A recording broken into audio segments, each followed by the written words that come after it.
Vamos orar? Vamos colocar o nosso tempo aqui diante do Senhor. Feche seus olhos aí, abra o seu coração e vamos nos colocar diante de Deus. Pai querido, obrigado por essa noite, Senhor. Obrigado por mais uma oportunidade de estarmos reunidos, ainda que não fisicamente, presencialmente, mas no Teu Espírito nós estamos unidos. Nós temos agarrados no Senhor e o Senhor tem nos guardado. Obrigado por isso. Obrigado pela saúde de todos os meus irmãos. Obrigado porque o Senhor tem nos guardado, o Senhor tem nos protegido no meio dessa pandemia. Obrigado pela minha saúde, pela saúde da minha esposa. Obrigado, Senhor, pela nossa igreja. Obrigado porque Tu tem mostrado qual é o caminho que devemos trilhar. Tu tem mostrado qual é o caminho que devemos seguir. E nós clamamos que nessa noite, Espírito Santo, o Senhor fale aos nossos corações. Ministra algo poderoso em nossos corações. Que não seja a minha boca, a minha palavra, que não seja a minha voz, não seja as minhas ideias aqui sendo pregadas, mas sim que seja o Teu Espírito. Seja, ó Deus, a Tua santa e inerrante palavra, Senhor. É a ela que nós devemos nos submeter, é nela que nós devemos meditar, é a ela que nós devemos entregar o nosso coração e toda a nossa confiança. Te louvamos, porque sabemos que o Senhor está aqui conosco, o Senhor está ouvindo a nossa oração, o Senhor está vendo e sentindo o nosso coração, o coração daqueles que estão desejosos por Ti. E eu peço a Deus que o Senhor nos responda, que um princípio novo a respeito da oração seja plantado em nossos corações e que a nossa vida de oração seja realmente avivada pelo poder do Teu Espírito. Nós oramos assim, em nome do Senhor Jesus. Amém. Amém. Glória a Deus. Gente boas, hoje é a quarta mensagem, então, da nossa série de mensagens Pai Nosso, princípios para uma vida de oração. A pergunta de hoje é: você deseja o reino? Essa é a pergunta de hoje. Você deseja o reino? Nós continuaremos meditando no Pai Nosso, como o próprio título dessa série de mensagens já nos deixa bem claro, mas nós continuaremos meditando na oração do Pai Nosso, no texto em que Jesus ensina, mas para isso, mais uma vez, nós vamos fazer a leitura. Então abra sua Bíblia lá em Mateus capítulo 6, a partir do versículo 5. Nós faremos aí a leitura até o versículo 13. Mateus capítulo 5 até o versículo 13. E a ideia de ser repetitivo, assim, é para que nós realmente venhamos a fixar esses princípios em nosso coração, na nossa mente e no nosso coração. Então, abra sua Bíblia aí, Mateus capítulo 6, versículo 5, nós faremos a leitura até o versículo 13. Mantenha sua Bíblia aberta, nós passaremos por alguns textos esta noite. Como sempre, se você precisar, depois eu posso passar os textos bíblicos para que você consiga acompanhar melhor, caso você não consiga no momento, ok? O texto, então, de Mateus capítulo 6, versículo 5, diz assim: Quando vocês orarem, não sejam como os hipócritas que gostam de orar em público nas sinagogas e nas esquinas, onde todos possam vê-los. Eu lhes digo a verdade, eles não receberão outra recompensa além dessa.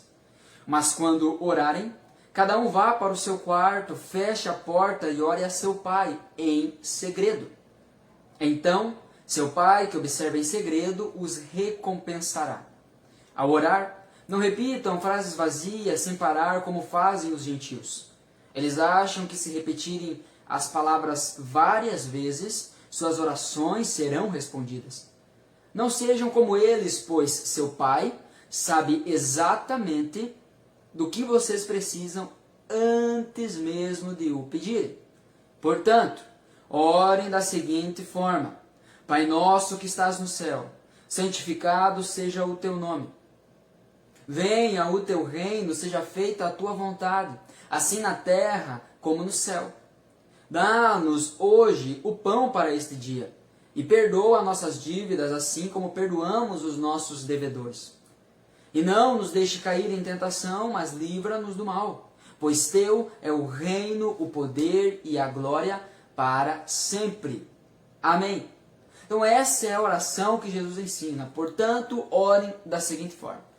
É sempre importante nós enfatizarmos aqui que Jesus não está ensinando um mantra. Jesus não está ensinando uma reza, simplesmente. Jesus não está ensinando um conjunto de palavras mágicas que, ao serem repetidas, trarão os resultados que a gente acha que merece ou gostaria de ter. Jesus não está ensinando isso. Jesus está ensinando princípios de oração. Através dessa forma, Jesus está querendo apontar para a essência da oração. Princípios da oração. Então, nós precisamos entender isso. Vamos recapitular os princípios que nós já vimos até aqui. Primeiro, a mensagem então introdutória a respeito da oração do Pai Nosso. Nós vimos que a minha vida de oração revela verdadeiramente quem eu sou. E aí aqui algo que eu já tenho dito muitas vezes, tanto na quinta como no domingo. Aquele que não ora, o crente que não ora, é um crente que não existe, ele é uma farsa, ele é uma mentira. Não existe crente sem oração. Porque a oração é o meio pelo qual nós nos relacionamos com Deus, nós somos moldados por Deus, nós vemos as circunstâncias sendo mudadas, nós vemos a nossa intimidade com Ele crescendo. Então, não existe crente, não existe vida cristã sem oração. Você é qualquer coisa menos cristão se você não ora. A minha vida de oração revela verdadeiramente quem eu sou. Ok? Segundo, o meu lugar é onde desfruto do amor do Pai, da comunhão dos irmãos e da submissão confiante ao Senhor. A segunda mensagem, então, foi sobre isso, que foi sobre a primeira frase ali do versículo 9. A primeira frase da oração do Pai Nosso. Pai Nosso que estás no céu. Então, Ele é o nosso Pai, o nosso lugar é desfrutar desse amor. É o lugar onde nós desfrutamos desse amor. E esse não é um lugar físico, mas é uma postura de coração. Então, eu desfruto do amor do Pai. O meu lugar é onde eu desfruto da comunhão dos meus irmãos, porque se é Pai Nosso, quer dizer que tem mais irmãos, eu não sou filho único. E se é Pai Nosso, quer dizer que nós somos irmãos, ou seja, nós temos uma família. Igreja é isso. Igreja é uma comunidade de irmãos em Jesus. Não de sangue, mas pelo sangue. Pelo sangue de Jesus. Então, Pai Nosso, eu desfruto do amor do Pai, eu desfruto da comunhão dos irmãos, da família, e desfruto da submissão confiante do Senhor. Porque é Pai Nosso que estás no céu. Ele é soberano. Ele é o Senhor. Então, esse é o meu lugar, onde eu desfruto do amor do Pai, onde eu desfruto da comunhão dos irmãos e onde eu desfruto da submissão confiante do Senhor. O terceiro estudo, que foi na semana passada, nós falamos sobre a última parte do versículo 9, santificado seja o teu nome. E a conclusão que nós chegamos é que através das nossas vidas, o nome de Deus é santificado entre as pessoas. Não é que depende de nós tornar o nome de Deus mais santo. Mas aqui a ideia é nós reconhecermos que Ele é santo, que Ele é digno de ser glorificado, que Ele é digno de ser reverenciado, que Ele é digno de ser exaltado, e a nossa postura diante desse princípio deve ser lutar, nos empenhar para que o nome dele seja santificado entre as pessoas. Esse princípio da oração, santificado seja o teu nome, é um pedido dizendo: Senhor, permita que as pessoas te conheçam e santifiquem o teu nome através da minha vida. Me usa como instrumento. Essa é a ideia desse princípio. E aí, por fim, então, nós chegamos no princípio de hoje, que é o versículo 10. Mateus 6, versículo 10, que diz: venha o teu reino, seja feita a tua vontade, assim na terra como no céu. Esse é o princípio de hoje. E a pergunta é, você deseja o reino? Você deseja esse reino? Porque para orarmos isso, nós precisamos desejar esse reino. O que nós precisamos entender é que o reino de Deus, ele é uma extensão do próprio Deus. O reino de Deus é uma extensão do próprio Deus. Nós vamos encontrar nas Escrituras, por exemplo, Mateus, ao longo do Evangelho de Mateus, Mateus se referindo ao reino de Deus como o reino dos céus. Já nos outros evangelhos, nós vamos ver uma referência a isso como ao reino de Deus. Será que há alguma diferença entre reino de Deus e reino dos céus? Não, é a mesma coisa. A única diferença na linguagem aqui se dá porque Mateus estava escrevendo a judeus. E os judeus levavam muito a sério, literalmente, a uma extrema religiosidade, não tomar o nome de Deus em vão. Então, nem para falar o reino de Deus, eles usavam Deus. Então, eles se referiam ao reino dos céus, para não usar o nome de Deus em vão.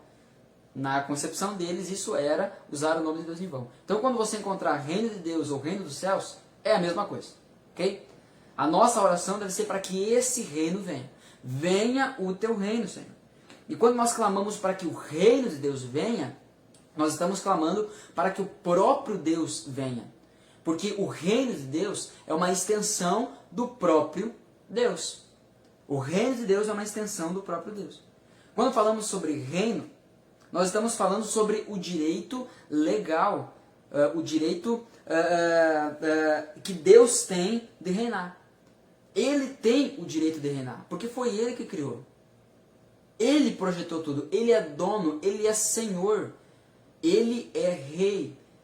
Quando nós falamos sobre vir o reino de Deus, nós estamos falando sobre o direito legal de Deus reinar sobre todas as coisas. Ele reina. Ponto. Ele reina. E nós precisamos entender isso. Tá? A seguinte pergunta que foi feita: você deseja que o reino? Você deseja o reino? A resposta que eu vou propor aqui, a conclusão que eu quero chegar, é que nós precisamos entender que para que o reino dele se estabelecer, o meu precisa ir embora. Só há um rei. Não há dois ou três. Só há um rei. Amém? Só há um rei. Mas vamos falar um pouquinho mais sobre esse reino. Antes de entrarmos então nos 3 pontos aqui que eu quero meditar com você essa noite, quero dar boa noite aos que foram chegando após o início, aqui após já ter iniciado. Então, boa noite, Lindomar, boa noite, Oneide. Querido irmão, é uma alegria tê-lo conosco aqui, irmão lá de Santo Ângelo. Boa noite para Cris também, que deu boa noite ali. Não sei se eu passei alguém, mas enfim, sejam todos bem-vindos e vamos ao que interessa. Primeira coisa, esse reino é um reino espiritual. Esse reino é um reino espiritual. Muitas pessoas, na época em que Jesus veio, na época em que Jesus encarnou, na época que Jesus começou então a tornar públicos seus milagres, onde Jesus assumiu publicamente que ele era o Messias, que ele era o Filho de Deus, qual era o plano dele, qual era o propósito dele de estar na terra. Então, muitas pessoas não creram em Jesus. Não porque ele não fazia milagres, porque ele fazia. Não porque o ensino dele era ineficiente ou não era eficaz o suficiente para essas pessoas. Não, não era isso. Não era isso. Todo mundo sabia que Jesus era, no mínimo, diferente. Você não crucifica pessoas que não são ameaça nenhuma. Jesus era uma ameaça para o sistema religioso da época. E eu não estou falando sobre religião, porque existe a religião pura, existe a religião correta, a verdadeira religião. Tiago vai falar sobre isso. Então, religião não é ruim, o que é ruim é religiosidade. Em outro momento, nós podemos falar sobre isso. Mas a verdade é que muitos não creram em Jesus porque eles estavam esperando um libertador político. Eles estavam esperando um Messias guerreiro, que iria guerrear, que iria libertar o povo do jugo do Império Romano, que oprimia o povo judeu da época, o povo de Israel ali na época. Então o povo esperava um reino messiânico, mas um reino político, um reino que viria para governar, para estabelecer a vitória, para estabelecer supremacia, para libertar o povo daquela escravidão, da opressão que eles estavam vivendo sob o comando do Império Romano. E muitas profecias apontavam para isso. Só que eles não exatamente para o momento que Jesus tinha vindo. Algumas profecias no Antigo Testamento, por exemplo Daniel, que falam já sobre a segunda vinda de Jesus, não sobre a primeira. Então, por não interpretar direito a Escritura, por não interpretar direito a palavra de Deus, muitas pessoas não estavam crendo no Jesus que estava diante delas. A verdade é que só muda o tempo e a época disso. Nós, no nosso povo, no nosso meio, no nosso contexto, na nossa época, há muitas pessoas que estão crendo em todo tipo de Jesus, menos naquele que a Bíblia nos ensina.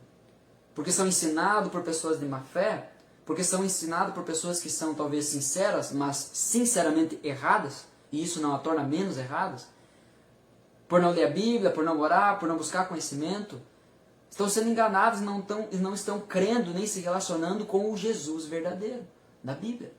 É por isso que eu sempre falo, pegue a sua Bíblia, acompanhe aí na sua Bíblia, abra os textos que eu menciono, venha discutir depois comigo sobre os textos, sobre aquilo que a gente está conversando. Você precisa olhar para a palavra e crer naquilo que está escrito. Não simplesmente porque eu estou falando, ou seja lá qualquer outra pessoa que falar. Não importa. A Bíblia é a autoridade. Ela tem a autoridade final. Então, nós precisamos entender que esse reino de Jesus, o reino que nós vivemos hoje de Jesus, ele é um reino espiritual. No primeiro momento, Jesus não veio trazer um reino terreno, mas um reino espiritual. E quando eu uso o termo um reino espiritual, eu não estou me referindo meramente a um reino interno. Não é isso que eu estou dizendo. Daí, muitas vezes, vem também aquela ideia da energia positiva, sabe? Da luz branca, do coach, né? Que é o que está na moda aí. Que é você procurar, porque em algum lugar dentro de você há algo bom, e porque tem algo bom dentro de você, então as coisas vão começar a dar certo. Ou se você desejar sinceramente alguma coisa, as coisas vão dar certo. Se você pensar positivo, se a energia for positiva, o universo vai conspirar com o seu favor. Gente, pelo amor de Deus, vamos ler a Bíblia. Vamos ler a Bíblia. Então, esse reino espiritual ele não é meramente um reino interior, ele não vem de nós, mas vem do próprio Senhor, vem do próprio Deus. E nós precisamos entender isso. O reino, ele precisa se estabelecer dentro de nós. E isso é obra do Espírito. Em algum momento, Jesus ensinando, ele diz assim, vocês não vão conseguir dizer, o reino está ali, o reino está lá, o reino tá em tal lugar ou está em outro lugar. Não, o reino está dentro de vocês. É um reino espiritual. No momento que nós estamos vivendo, hoje, é um reino espiritual. João 14, versículo 23, vai falar um pouco a respeito disso. A obra do Espírito, o Espírito que torna esse reino vivo, verdadeiro, dentro dos nossos corações, dentro da gente. O João 14, versículo 23, então, diz, Jesus respondeu, quem me ama, faz o que eu ordeno. Meu Pai o amará, e nós viremos para morar nele. É obra do Espírito. Quem ama, faz aquilo que Jesus ordena. Por consequência, o Pai amará, Jesus também o amará, e as duas pessoas da Trindade virão morar dentro dessa pessoa por meio da terceira pessoa da Trindade, que é o Espírito Santo. E aí nós temos comunhão, então, plena com Deus. É o reino dentro de nós. É o reino dentro de nós. Paulo fala a respeito disso quando ele fala sobre o tesouro em vasos de barro. Ele vai dizer que o tesouro que nós temos são carregados em vasos de barro. Nós somos essa casca de barro, frágil, fraca, falha, mas há um tesouro muito grande dentro de nós. E esse tesouro não provém de nós. Você é pecador, você é merecedor do inferno. Tu não vale nada, cara. Tu não vale nada. O único valor que nós temos é aquele valor que Deus atribuiu a nós quando morreu por nós na cruz. Deus encarnou. Jesus morreu por nós na cruz. Esse é o valor que nós temos. Deus amou o mundo de tal maneira que entregou o seu único Filho, para que todo aquele que nele crê não pereça, mas tenha a vida eterna. Nós precisamos entender isso. É um reino espiritual. Não é o reino da prosperidade. Não é o reino onde todas as coisas vão dar certo. Não é um reino onde eu não encontrarei problema nenhum. Não é um reino tampouco onde eu não encontrarei opressão diabólica, demoníaca. Porque esse reino espiritual traz consigo todas essas implicações. Às vezes as pessoas se questionam. Antes, quando eu era do mundo, quando eu não ia na igreja, quando eu não tinha entregue minha vida para Jesus, parece que as coisas eram mais fáceis. Agora que eu me converti, tudo piorou. Claro, o diabo ele faz de tudo, inclusive coisas boas, coisas muito boas, para nos manter presos no lugar que ele deseja. E esse lugar é longe de Deus. Alguns ele mantém nas drogas, outros ele mantém numa vida luxuosa. A questão é que ele sabe como nos pegar. Então, às vezes a pessoa pensa, mas quando eu me converti, tudo piorou. Claro, o diabo tirou todo aquele teu conforto. Agora é hora de você aprender a viver da maneira correta. Lidar com as consequências do seu pecado. Só que aquele que está em nós é maior do que está no mundo. O reino que está em nós é maior do que o reino do mundo. A primeira carta de João vai falar sobre isso. Por isso nós estamos do lado vencedor. Porque ele virá morar em nós. Ele mora em nós. É um reino espiritual. Segundo ponto, é um reino valioso. É um reino precioso. Todos nós, sem exceção, trabalham para aquilo ou em algo que acha valioso. Todos nós. Seja o trabalho em si, ou seja o fim que ele nos traz. A consequência, o objetivo pelo qual nós estamos trabalhando. Mas se nós fizemos isso, é porque algo nesse processo, seja o trabalho ou o resultado do trabalho, é valioso para mim. Eu tenho apreço por aquilo. O nosso empenho é direcionado a coisas que nós cremos que valem a pena. Agora deixa eu te perguntar. O quão valioso é esse reino para você? O quanto você anseia por esse reino? O quanto ele vale? Nós vamos entender isso um pouquinho melhor através da própria Escritura.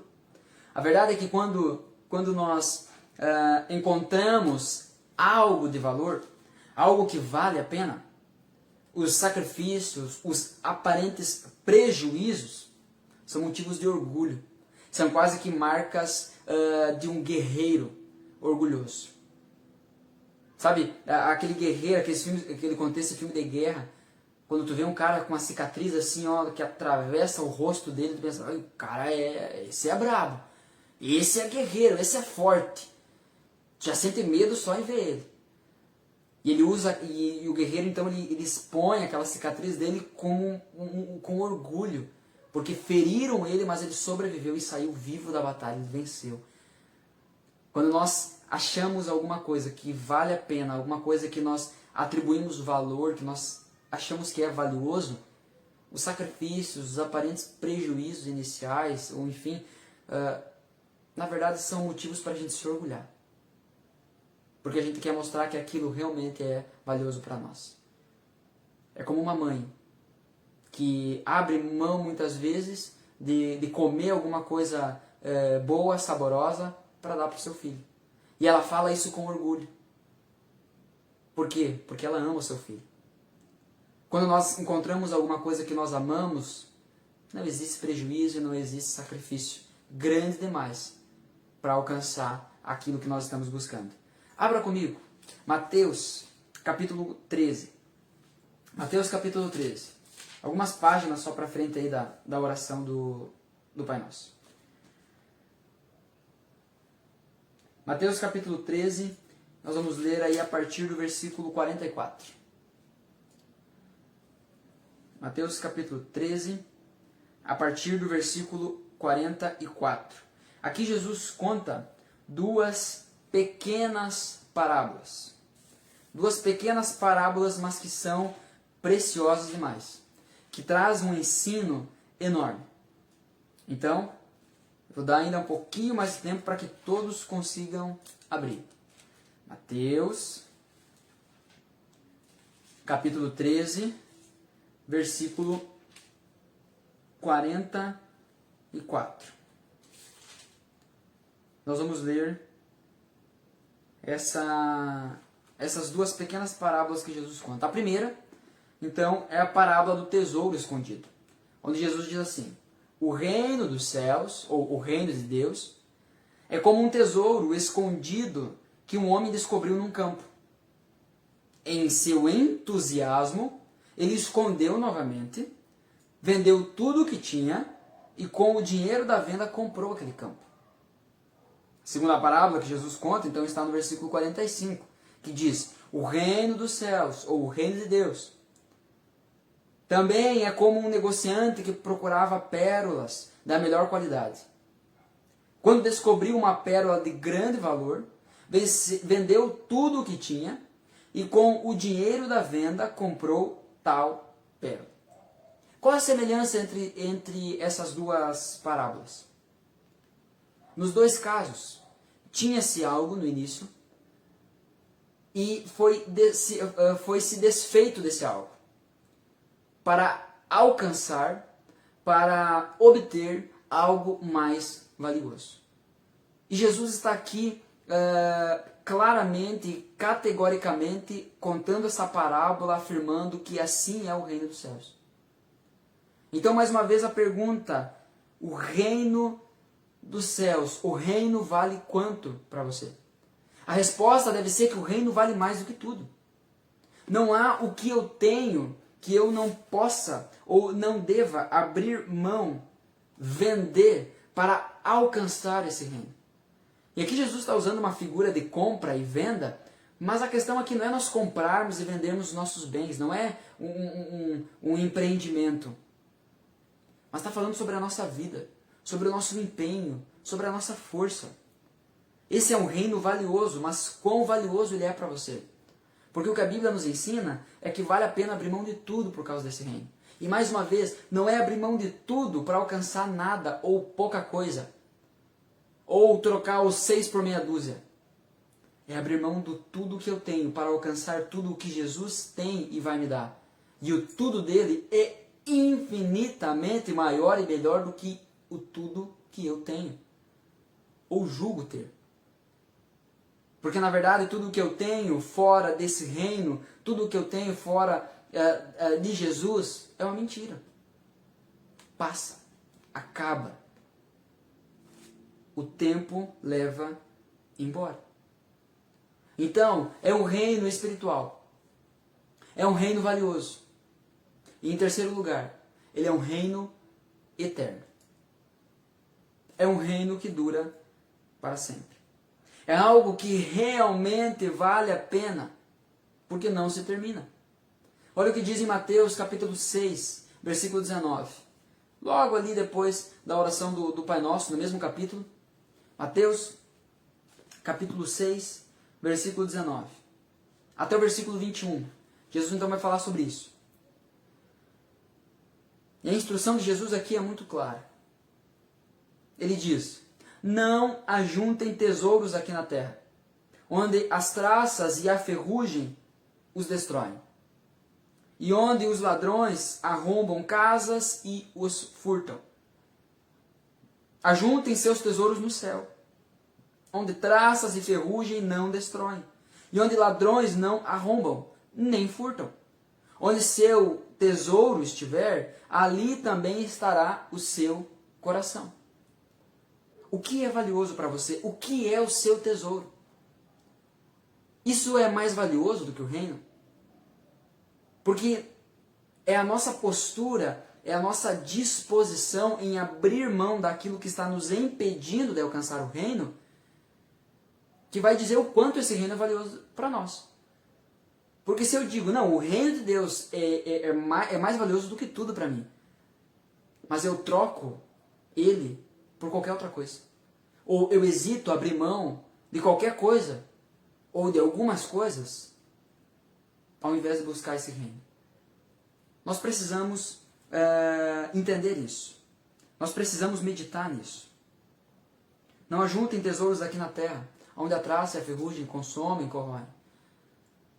No final do ano, no feriado aí do Natal, uns dias antes do Natal, acredito aqui que alguns saibam, se não até todos, mas a nossa casa ela foi roubada.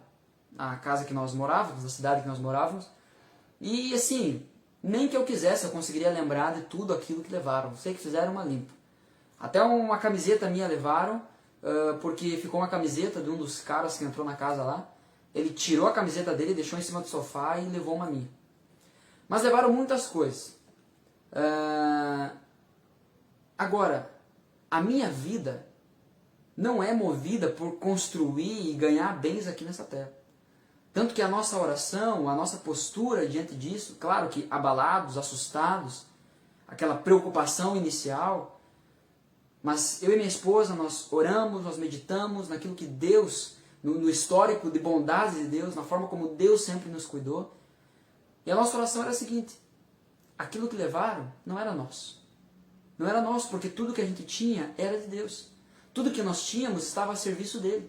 Então, se para nós continuar vivendo a nossa vida, se para nós continuarmos servindo a Ele, Ele quiser que a gente tenha a TV que levaram, Ele quiser que a gente tenha o micro-ondas que levaram, Ele quiser que a gente tenha, sei lá, levaram um monte de coisa. Se Ele quiser que a gente tenha essas coisas de volta, Ele vai nos dar. Ou Ele vai nos dar essas coisas, ou vai nos dar meios para conquistar essas coisas de novo. Sabe, nós não devemos trabalhar, nós não devemos buscar procurando coisas aqui nessa terra. E é incrível que quando nós depositamos a nossa confiança nele, nesse reino eterno, nós somos abençoados muito mais daquilo que a gente precisa. Eu vejo assim um capricho de Deus. Eu vejo Deus cuidando dos mínimos detalhes. Tanto que a TV que nos levaram, ela era uma TV de 29, eu acho. Não lembro quanto que era. 32, não lembro quantos polegadas era a nossa TV. Mas era de uma marca específica, de um modelo específico. E nós ganhamos uma TV com a mesma marca, com o mesmo modelo, só que maior. É claro que eu não estou aqui querendo dizer que... as pessoas... Quer dizer então que se a gente buscar a Deus, nós vamos ganhar aquilo que a gente perdeu em maior medida. Claro que não. Isso aí é uma teologia errada. As pessoas vão dizer que Deus vai nos restituir. E em nenhum momento eu quis achar que Deus devesse me restituir alguma coisa. O que eu dei para Ele me restituir? Eu não tinha nada para oferecer. O que eu dou a Ele é aquilo que Ele me deu primeiro. Se eu amo é porque Ele me amou primeiro. Se eu sirvo é porque Ele me amou e me capacita para o servir. A gente precisa tirar da nossa cabeça essa ideia de que esse reino é terreno. E a gente fica correndo atrás de coisas aqui nessa terra. Saúde, dinheiro, status, tudo isso é lixo. Tudo isso vai passar. Mas nós podemos confiar de que em submissão, em confiança a esse nosso Senhor, Ele nos cuida e dá muito mais daquilo que nós precisamos. Provem e vejam que o Senhor é bom. Não fique nas minhas palavras. Pastor, mas tu está falando isso aí porque Deus te ama mais do que eu, porque eu sou mais pecador do que tu. Conversa fiada. Prove e veja. Prove e veja. O Senhor é bom. Renda-se a Ele e experimente desde já lampejos da vida eterna, da presença, da comunhão com o Senhor. Viva isso. Não fique vivendo como espectador da vida dos outros, da espiritualidade dos outros. Experimente, prove e veja que o Senhor é bom. Pessoas que eu não conheço, pessoas que eu nunca vi, pessoas que até hoje eu não sei quem são, estavam depositando dinheiro na minha conta. Através de amigos, procuraram amigos nossos que ficaram sabendo da situação e estavam depositando dinheiro na nossa conta. Tanto que foi dessa forma que a gente conseguiu atravessar esse tempo. Foi nesse meio tempo que eu fiquei sem recurso, eu fiquei sem emprego. E Deus sustentou. Não porque eu mereço, mas porque Ele é bom. Não porque Ele me restituiu, mas porque Ele quis fazer assim. E a glória é toda dEle. Santificado seja o nome dEle, reverenciado seja o nome dEle. Sabe, deixa eu dizer, enquanto eu e minha esposa, nós estávamos sendo encharcados de amor, de graça da parte de Deus. Muitas vezes sendo esse amor e essa graça sendo manifestado através da vida das pessoas, de algumas das pessoas da nossa família, pessoas que a gente não conhecia, crentes de outras igrejas que a gente nunca conheceu, nunca viu. Eu conversando com a Ana, eu disse assim, eu me recuso a ficar surpreso com isso. Porque essa é a igreja verdadeira. A igreja que entende que tem um pai, mas que esse pai é nosso. Uma igreja que entende que tem um pai que cuida, mas que cuida muitas vezes em profusão, não só provisão. E profusão é ter mais do que a gente precisa. Então um Deus que cuida mais do que a gente precisa para que a gente possa cuidar do que não tem. É por isso que nessa pandemia, dentro da nossa igreja, principalmente dentro da nossa igreja, em primeiro lugar dentro da nossa igreja, não pode faltar o arroz, o feijão, o ovo, o mínimo, dentro da casa dos nossos irmãos. Enquanto tiver irmão, não pode faltar nada. Porque com certeza Deus tem nos dado tudo aquilo que nós precisamos para vivermos essa família espiritual. Eu me recuso a me surpreender com aquilo que aconteceu comigo, porque é essa igreja que eu vejo nas Escrituras. E é essa igreja que nós devemos nos tornar. Uma igreja que vive esse reino. Venha, Senhor, o teu reino. Venha, Senhor, a tua presença. Venha, Senhor, o teu direito legal de reinar. Venha, Senhor, venha sobre nós. Seja feita a tua vontade, do teu jeito, aqui na terra como ela é feita no céu. De maneira soberana, de maneira plena, de maneira completa. Venha, Senhor. Venha e muda os nossos conceitos. Muda as nossas prioridades, que sejamos movidos por prioridades eternas. Porque esse reino, ele é eterno. Olha o que diz na segunda carta de Pedro, quase lá no finalzinho da Bíblia. Segunda carta de Pedro, capítulo 1, versículo 8. Segunda de Pedro 1, 8. Diz, quanto mais crescerem nessas coisas, mais produtivos e úteis serão no conhecimento completo de nosso Senhor Jesus Cristo. Mas aqueles que não se desenvolvem desse modo, são praticamente cegos, vendo apenas o que está perto e se esquecem de que foram purificados de seus antigos pecados. Por isso, irmãos, trabalhem ainda mais, arduamente, para mostrar que de fato estão entre os que foram chamados e escolhidos. Façam essas coisas, jamais tropeçarão. Assim, sua entrada no reino eterno de nosso Senhor e Salvador Jesus Cristo será acompanhada de grande honra.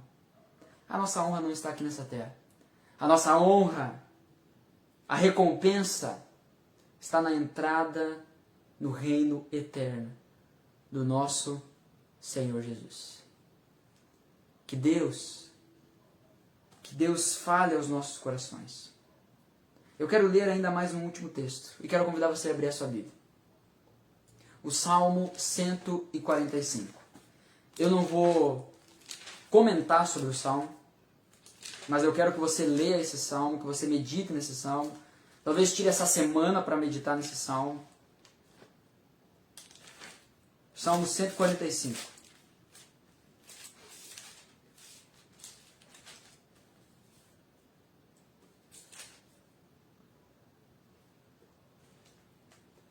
Então, em primeiro lugar, é um reino espiritual. Em segundo lugar,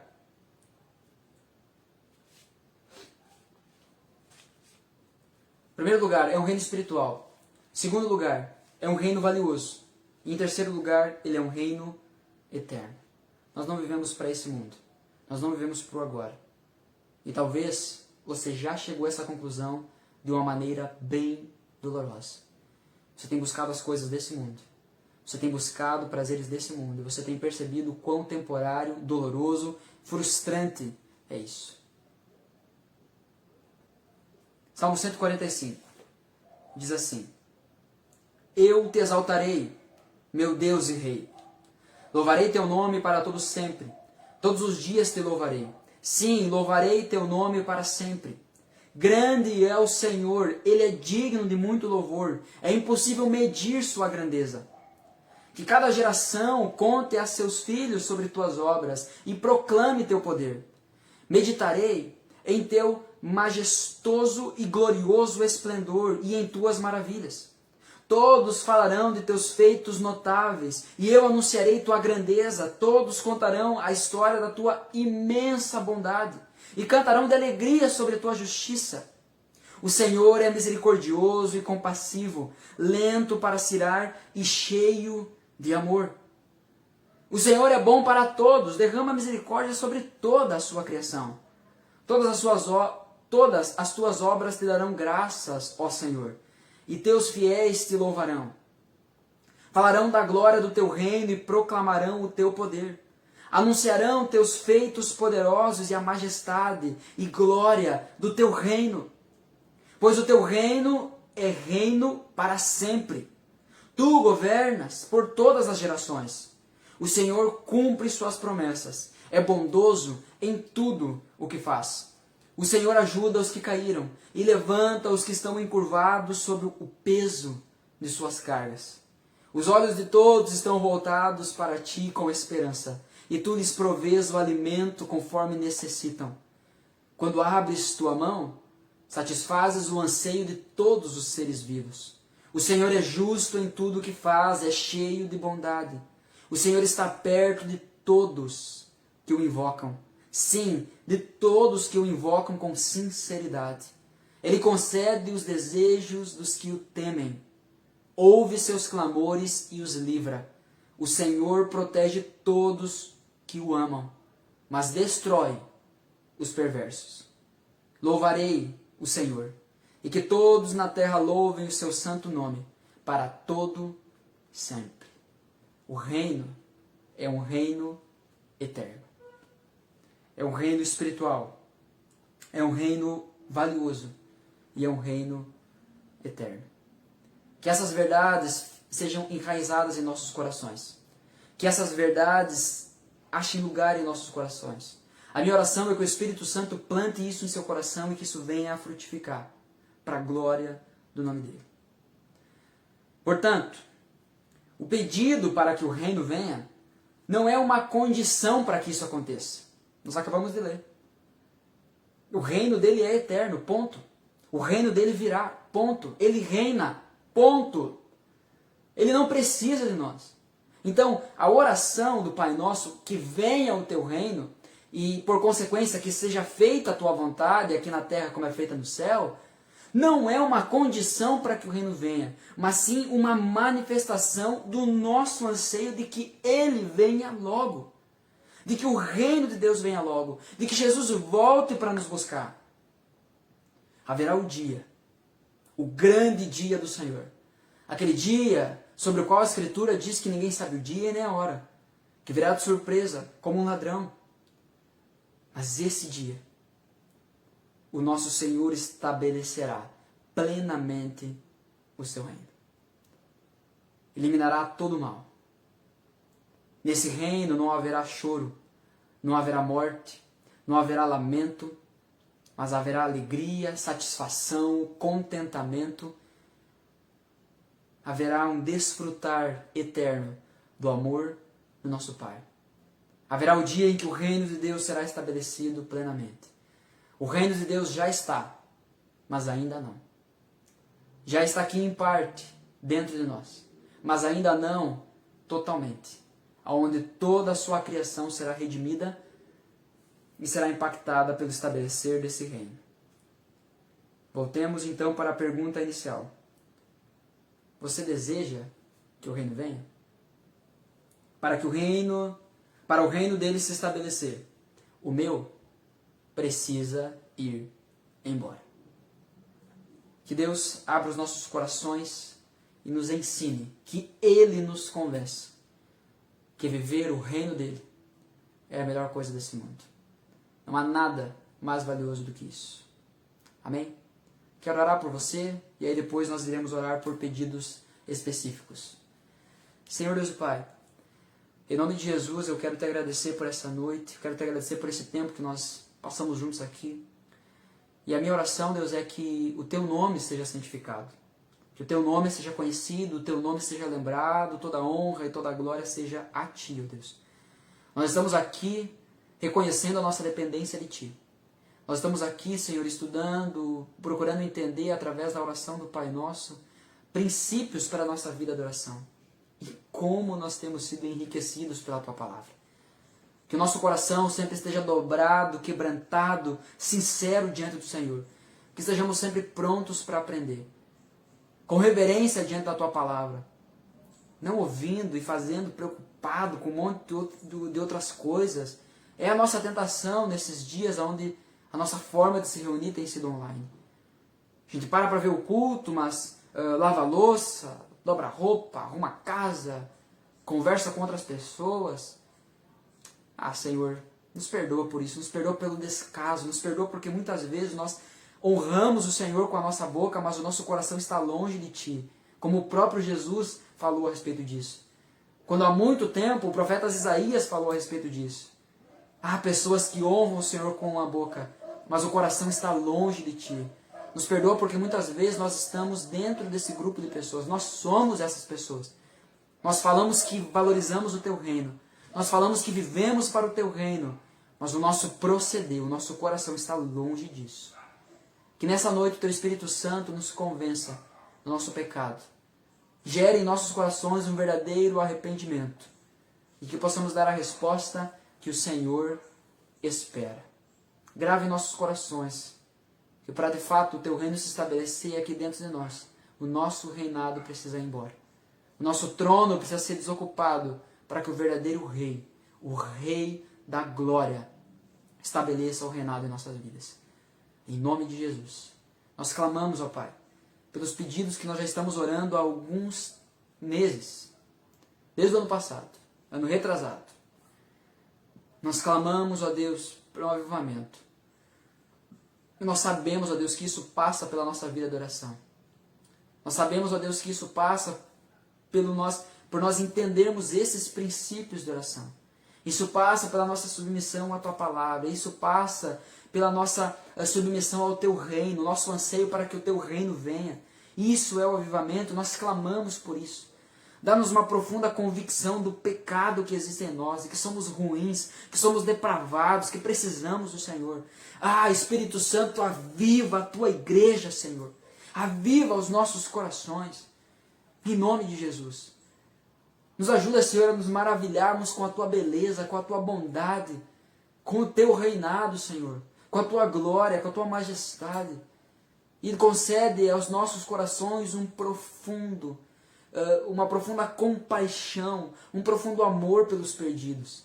Não julgamento, mas sim o amor de ir atrás, de julgar o pecado, não a pessoa, mas de denunciar o pecado, de pregar a Tua verdade com amor, com justiça, com retidão. Nos ajuda, Senhor, a sermos essas pessoas. E mais uma vez nós colocamos, ó Deus, a nossa cidade, bem como o nosso estado, o nosso país, o mundo, a respeito dessa pandemia, Senhor. Nós sabemos que foi o Senhor quem enviou a pandemia. Ela não é coisa do diabo. Senhor, foi Tu quem enviou essa pandemia e o Senhor está tratando os nossos corações através disso. O Senhor está julgando, o Senhor está disciplinando, o Senhor está ensinando, o Senhor está chamando pessoas para perto. E nós pedimos que essa obra se cumpra. Mas nós sabemos que a mesma mão soberana que derramou a pandemia é a mão soberana que pode retirá-la a qualquer momento. E nós clamamos para que o Senhor faça isso. Nós colocamos diante do Senhor o nosso desejo. Que o Senhor faça isso. Que o Senhor cesse a pandemia, seja pela vacinação, seja por um agir sobrenatural.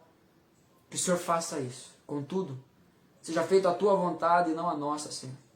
Se há ainda coisas que nós não compreendemos, nós não aprendemos, ó Deus, nos permita aprender isso. Nós não queremos apenas passar por essa pandemia, mas nós queremos aprender o que o Senhor deseja ensinar a nós. Peço a Deus que o Senhor estenda a tua mão sobre a nossa cidade. O Senhor estenda a mão aqui sobre a nossa cidade, Pai. O Senhor leve vida, que o Senhor leve, ó Deus, vigor para os médicos, para os enfermeiros, para aquelas pessoas que estão trabalhando na linha de frente. O Senhor guarde, Senhor, a vida deles, as suas famílias que estão se expondo ao perigo de morte. Que o Senhor visite, ó Deus, nesse momento, com o teu Espírito, Pai, aqueles que estão nos leitos, enfermos, aqueles que ainda estão vivendo, lidando com as sequelas do Covid. Ah, Senhor, de maneira soberana, poderosa, milagrosa, estenda a tua mão sobre eles, Pai, em nome de Jesus. E nós queremos ver nos números, Pai, a prova do teu agir. Mas nós submetemos tudo isso à tua vontade. Sabemos que muitas coisas o Senhor determinou que faria, mas faria através da nossa oração. Portanto, estamos diante do Senhor aqui, clamando pela tua cura e pelo teu agir. Nós clamamos, ó Deus, em nome de Jesus. Que o Senhor fortaleça a tua igreja. Que o Senhor edifique a tua igreja. Que o Senhor nos dê dons espirituais. Para que possamos usar para a glória do teu nome, para a proclamação do teu reino, para a expansão do teu reino. Senhor, para pregar as boas novas. Ah, Senhor, trabalha em nossos corações, prepara o solo dos nossos corações para receber o avivamento que o Senhor quer enviar. Em nome do Senhor Jesus, essa é a nossa oração. Amém. Amém.